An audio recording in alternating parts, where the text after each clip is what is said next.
उस काले धुएं ने चरण सिंह को हवा में उठा गले से पकड़ रखा था। बख्श दे मुझे बख्श दे। कहते हुए चरण सिंह रोते हुए हाथ जोड़कर उस काले धुएं के सामने गिड़गिड़ाने लगा। वहीं ये सुनते ही काले धुएं में उड़ती उस आत्मा ने जोर से चरण सिंह को नीचे फेंक दिया और हंसते हुए बोली, बख्श दूं? क्या तूने बख्शा था मुझे चरण सिंह? नहीं ना? कहते हुए काला धुआं पूरे कमरे में फैलने लगा। चरण सिंह असहाय हो गिड़गिड़ाया, जान दे, देख मरने वही क्या जो तू चाहती थी। चरण सिंह के इस विलाप पर बगैर तरस खाए वो आत्मा हंसते हुए बोली, वो तो बस एक विकर्षण था चरण सिंह, एक विकर्षण, एक छलावा।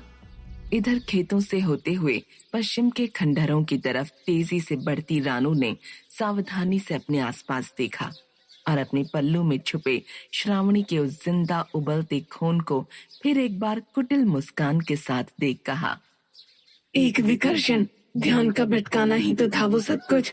असली खेल तो अब शुरू होगा।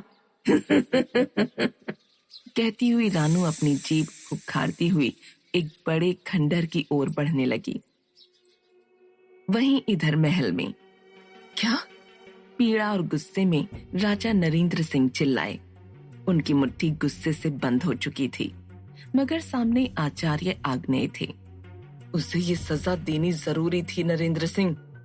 आग्नेय अपने भावहीन चेहरे के साथ कक्ष में जलती मशाल को देखते हुए बोले, जिस पर नरेंद्र सिंह गुस्से में दांत पीसकर चिल्ला उठे, उसे नहीं, उन्हें। वो हमारे लिए क्या है ये मत भूलिए आचार्य आग्नेय। कहते हुए नरेंद्र सिंह की आंखों में आंसू भर आए।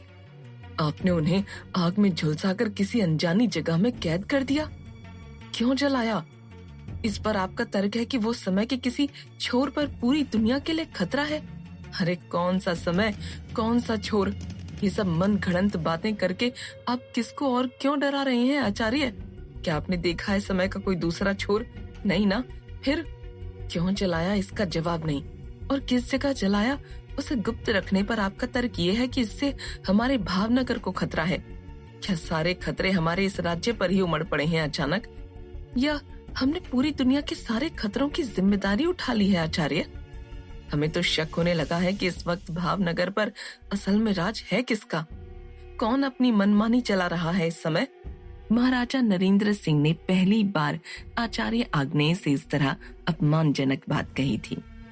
उन्होंने क्या, किसी ने भी पहली बार उनसे इस तरह बात की थी। राजा नरेंद्र सिंह के इस बात से क्रोध में तप कर लाल हुए आचार्य ने अगले ही पल अपने गुस्से को शांत कर कहा, राजन, दुनिया के समस्त खतरों का आमंत्रण तो आपने स्वयं ही उस दिन दे दिया था जब आपने उस मायावी जंगल में अपना संयम खोया था। तब आप अपनी इंद्रियों के वश में थे और आज आप अपने क्रोध और अहंकार के वश में हैं। ये भी भूल गए कि अपने गुरु से किस प्रकार बात करते हैं। शायद हमारी शिक्षा में ही कुछ कमी रही होगी, जिसके प्रायश्चित स्वरूप हम साधना करेंगे और जल्द ही इस राज्य से दूर चले जाएंगे। मगर आचार्य, महामंत्री कुषाण ने बात को संभालना चाहा, मगर आचार्य आग्नेय अपने हाथ के इशारे से उन्हें रोकते हुए गुस्से में कक्ष से बाहर निकल आए। महाराज, अगर आचार्य। कुषाण अब नरेंद्र सिंह को समझा आचार्य को रोक लेना चाहते थे, मगर नरेंद्र सिंह भी कुषाण की कोई भी बात सुने बगैर अपने कक्ष की ओर चल दिए। इधर चट्टानों के बीच ध्यान में बैठे राय बहादुर अपनी ध्यान साधना से इस अजीब जगह का रहस्य, समय के इस छोर का राज जानने की कोशिश कर रहे थे, तो वहीं श्रावणी तड़पती हुई जमीन पर पड़ी थी। उसका पूरा बदन कड़कती धूप सा तप रहा था। उसका चेहरा गर्मी से लाल पड़ चुका था। उठना तो दूर, राय बहादुर को पुकारने तक की भी उसमें शक्ति नहीं बची थी। वो राय बहादुर को ध्यान से जगा देना चाहती थी, मगर ऐसा करने में वो असमर्थ थी। इधर गुस्से में लाल आचार्य आग्नेय अपनी कुटिया में पहुंचते ही सीधे अपने ध्यान कक्ष की ओर आ गए। मंत्रों से भरे इस कक्ष में हर ओर गूंजते मंत्रों की मध्यम ध्वनि बह रही थी। इस अंधेरे कक्ष में जहां तहां नरमुंड भयानक पशु पक्षियों की खाल, उनके शरीर की हड्डियां, हवन कुंड, लाल और सफेद रंग से बनी अजीबोगरीब आकृतियां फैली पड़ी थीं। आग्नेय ने गुस्से से हवन कुंड की ओर देखा और यज्ञ की लकड़ियां अपने आप जलने लगीं। आग्नेय ने अब जमीन की ओर देखा और अचानक लाल रंग की सांप की आकृति जमीन पर रेंगती हुई उभर आई। आचार्य साधना पर बैठने ही वाले थे कि तभी, रुक जाइए आचार्य, कुषाण ने पीछे से परेशान हो पुकारा। आचार्य पलटे। मैं मानता हूँ इस वक्त महाराज स्पष्टता से सब कुछ नहीं देख पा रहे हैं, भूल गए हैं कि आप कौन हैं। आपने उनके लिए क्या कुछ नहीं किया। आपका ज्ञान, आपकी बुद्धि पर संदेह करना, आपके समय के विभिन्न छोरों की व्याख्या को एक खोखला ढकोसला बताना, इस सूर्य को रात कहने जैसा है। पर इसलिए आप ये मत कीजिए। भावनगर में सुशासन रखने के लिए आपके ज्ञान और संरक्षण की बहुत जरूरत है आचार्य। कुषाण का यह निवेदन सुन आचार्य आग्नेय का क्रोध कुछ शांत हुआ।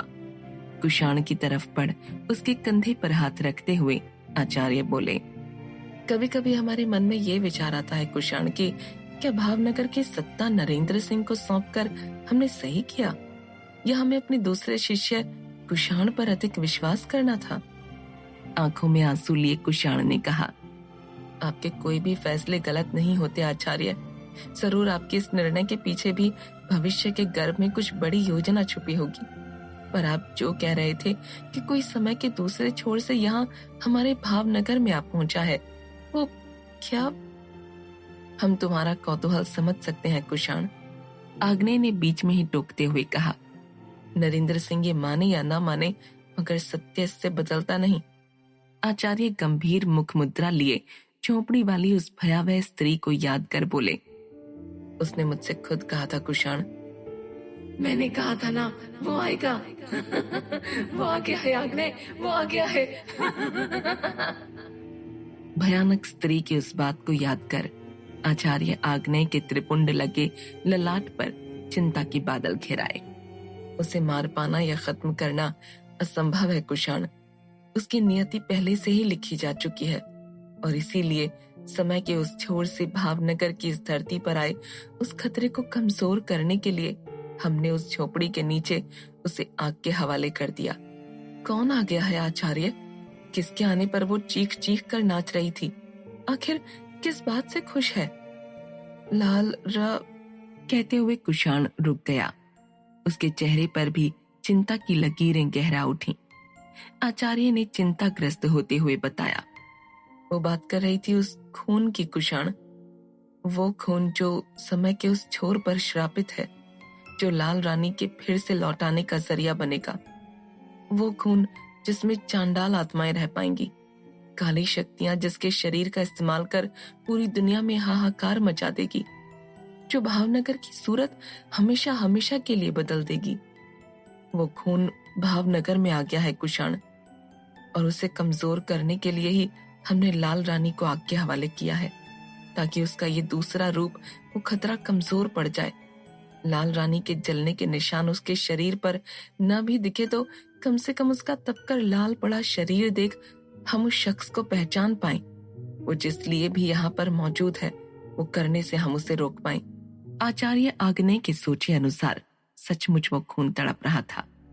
श्रावणी की घबराहट की वजह, उसकी तड़प की वजह योगी अमृत का वो प्रयोग नहीं, बल्कि आचार्य आग्नेय की ये आगजनी थी। लाल रानी दरवाजे के पीछे तड़प तड़प कर जलते हुए राय बहादुर से नहीं, श्रावणी से उसकी आजादी की गुहार लगा रही थी। ले चलो मुझे यहाँ से, बचाओ बचाओ। और यहाँ श्रावणी का शरीर बिल्कुल आचार्य आग्नेय के कहे अनुसार तप कर लाल हो चुका था। ठंडी शाम में आग सा जलता उसका बेकाबू कांपता शरीर चट्टान से फिसलने लगा। श्रावणी को अपनी मौत ठीक अपनी नजरों के सामने दिख रही थी। श्रावणी ध्यान में बैठे राय बहादुर को पुकारने की कोशिश कर रही थी, मगर उससे पहले ही उसका शरीर चट्टान से फिसल पड़ा। श्रावणी जमीन पर गिरने ही वाली थी कि तभी हवा में बहती एक सुनहरी रोशनी ने श्रावणी को जैसे हवा में ही थाम लिया। श्रावणी के आसपास इस सुनहरी रोशनी ने एक कवच सा बनाते हुए धीमे धीमे उसे जमीन पर उतार दिया। श्रावणी हैरान थी। सुनहरी रोशनी किसी चंचल हिरण की आकृति में ढल अब श्रावणी की तरफ ध्यान से देख रही थी। श्रावणी के दर्द में तड़प रहे शरीर को वो सूंघने लगी। श्रावणी अब भी तड़प रही थी, जिस पर सुनहरे हिरण ने श्रावणी के सिर को अपने मुंह से सहलाया और अगले ही पल श्रावणी की सारी घबराहट गायब हो गई। उसका शरीर पूरी तरह से स्वस्थ था। उसका रंग रूप अब पहले से अधिक निखर गया था। लाल धोती पर लाल ही दुपट्टे से ढकी श्रावणी के सिर पर अब सोने का ताज था। उसका चेहरा, उसका शरीर किसी राजकुमारी सा सजा संवरा था। श्रावणी खुद अपने आप को देख हैरान थी। उसे लगा ये सब राय बहादुर का किया धरा है, क्योंकि उसने ऐसी सुनहरी शक्तियां राय बहादुर के आसपास देखी थीं। मगर चट्टान की दूसरी तरफ राय बहादुर अब भी अपनी ध्यान साधना में डूबे थे। वहीं सुनहरा हिरण अब अपना रूप बदल एक बड़े सुनहरे पक्षी के रूप में श्रावणी के सामने पंख फैलाए खड़ा हो गया। उसकी आंखों से साफ था कि वो श्रावणी को उस पर बैठने के लिए आग्रह कर रहा है। श्रावणी को नहीं पता था कि राय बहादुर अपनी शक्ति से इतना सब कर सकते हैं। हैरान और मंत्र मुग्ध श्रावणी यह सोच पंछी पर बैठ गई कि शायद ये पंछी उसे फिर चट्टान पर बैठे राय बहादुर के पास ले जाएगा। श्रावणी के ऊपर बैठते ही पक्षी ने अपने पंख झटके और अब जमीन पर तेजी से दौड़ता हुआ पंख फैलाए आसमान की ओर बढ़ चला। श्रावणी पहले घबराई, मगर बाद में उसे भी जमीन से इतना ऊपर उड़ते हुए मजा आने लगा। आसमान में बादलों के बीच उड़ती श्रावणी पल भर को भूल गई कि राय बहादुर तो चट्टान पर उसोड़ थे। फिर इस पंछी का उसे आसमान की ऊंचाइयों पर लाने का क्या अर्थ था? पर शायद हो सकता है राय बहादुर श्रावणी को खुश देख उसे आसमान की सैर करवा रहे हो। यही सोच श्रावणी हवा में उड़ती हुई नीचे जमीन को देखती। झील, तालाब, पर्वत, जंगल के ऊपर से उड़ती हुई खुशी से चिल्लाने लगी। श्रावणी को अपनी आंखों पर यकीन नहीं हो रहा था।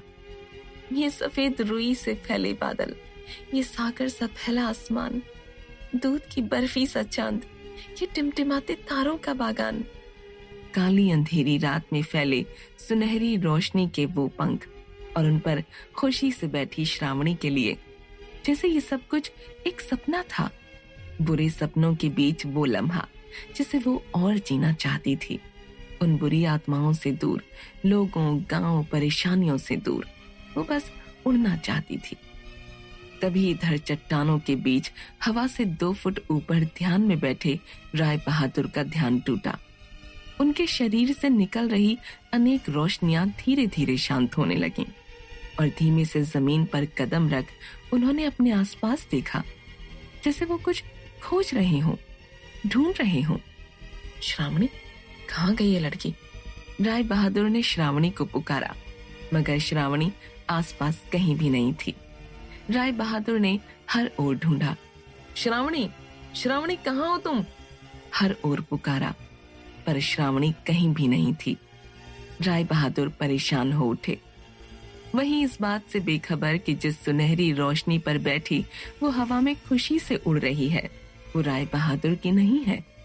श्रावणी राय बहादुर से कोसों दूर जा रही थी। श्रावणी ने देखा नीचे जगमगाता हुआ एक राज्य है। हर ओर उजाला, ऊंची महल नुमा इमारतें, राज्य के बीचों बीच एक सुंदर झील, ठंडी हवा और शांत वातावरण। श्रावणी की आंखें खुशी से चमक उठीं। शायद राय बहादुर ने अपने जादू से इस जगह का पता लगा मुझे यहाँ इस पक्षी के साथ भेजा है, पर वो खुद कहाँ है? पक्षी? श्रावणी ने इस बड़े से जादुई पक्षी को सहलाते हुए पूछा, राय बहादुर कहाँ है? मगर पक्षी बिना कोई जवाब दिए उड़ता रहा। श्रावणी अब कुछ कुछ असहज होने लगी थी। पक्षी श्रावणी को उस राज्य में ले जाने की बजाय एक पहाड़ की ओर बढ़ता जा रहा था। तुम मुझे कहाँ ले जा रहे हो? श्रावणी ने परेशान हो कहा। मगर इस पर भी पक्षी का कोई जवाब नहीं आया। वो जगमगाता राज्य अब पीछे छूट रहा था। मुझे नीचे उतारो, राय बहादुर कहाँ है? श्रावणी के मन में अब बुरी आशंकाओं और सवालों के बवंडर उठने लगे। पर वो सुनहरा पक्षी बिना कुछ कहे सुने उड़ता जा रहा था। श्रावणी की परेशानी अब डर में बदलने लगी। मैंने कहा नीचे उतारो, मुझे उतारो, राय बहादुर, राय बहादुर। इधर चट्टानों के इर्द गिर्द हर ओर श्रावणी को ढूंढते राय बहादुर श्रावणी को पुकार रहे थे। श्रावणी कहाँ हो तुम? श्रावणी! कहाँ ले जा रहा है श्रावणी कोई सुनहरा पक्षी? क्या राय बहादुर कोसों दूर जा चुकी श्रावणी को ढूंढ पाएंगे? आखिर क्या है सच लाल रानी का? श्रावणी के उस जिंदा उबलते खून का क्या करेगी रानू? जानने के लिए सुनते रहिए भयनगर।